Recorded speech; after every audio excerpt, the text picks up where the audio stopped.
ఆంధ్రప్రదేశ్ రాష్ట్రంలోని రైతులకు ఉపయోగపడేలా రాష్ట్ర ప్రభుత్వం కీలక నిర్ణయం తీసుకుంది. వ్యవసాయ రంగాన్ని ఆధునీకరించడం, రైతుల ఖర్చును తగ్గించడం మరియు యాంత్రీకరణను గ్రామ స్థాయికి తీసుకెళ్లడం లక్ష్యంగా కూటమి ప్రభుత్వం మరో ముఖ్య కార్యక్రమాన్ని ప్రారంభించింది.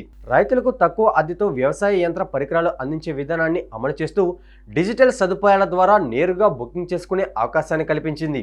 రైతులు ఇకపై కార్యాలయాలకు వెళ్లాల్సిన అవసరం లేకుండా తమ మొబైల్ ఫోన్ ద్వారా ఇంటి వద్ద నుంచే అవసరమైన యంత్ర పరికరాలను ఆన్లైన్లో బుక్ చేసుకోవచ్చు.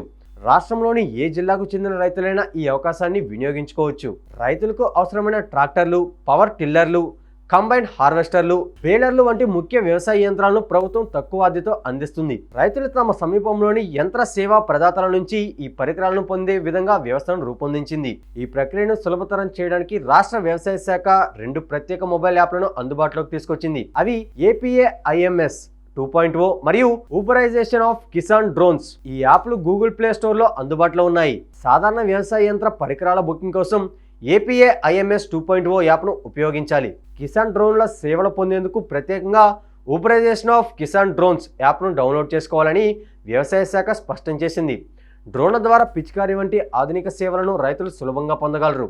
ఇకపోతే అద్దె సేవలతో పాటు సబ్సిడీపై యంత్ర పరికరాల కొనుగోలు పథకాన్ని కూడా రాష్ట్ర ప్రభుత్వం అమలు చేస్తుంది. ఈ పథకం ద్వారా రైతులు తక్కువ ధరకు వ్యవసాయ యంత్రాలను సొంతం చేసుకునే అవకాశం పొందుతున్నారు. ప్రభుత్వ సబ్సిడీ సౌకర్యాన్ని కల్పించడం ద్వారా రైతుల ఆర్థిక భారం తగ్గిస్తుంది. సాధారణంగా యంత్ర పరికరాలు కొనుగోలు చేయాలంటే వేల రూపాయలు వెచ్చించాల్సి ఉంటుంది. అయితే అద్దె విధానంలో చాలా తక్కువ ఖర్చుతో అవసరమైన సమయంలో పరికరాలను వినియోగించుకోవచ్చు. ఇది చిన్న సన్నకారు రైతులకు మరింత ఉపయోగకరంగా ఉంటుంది. వ్యవసాయంలో ఖర్చులు తగ్గించి దిగుబడులు పెంచేందుకే ఈ కార్యక్రమం మంచి అవకాశంగా నిలుస్తుందని వ్యవసాయ శాఖ అధికారులు సూచిస్తున్నారు. రైతులు ఈ డిజిటల్ సేవలను సద్వినియోగం చేసుకోవాలని పిలుపునిస్తున్నారు.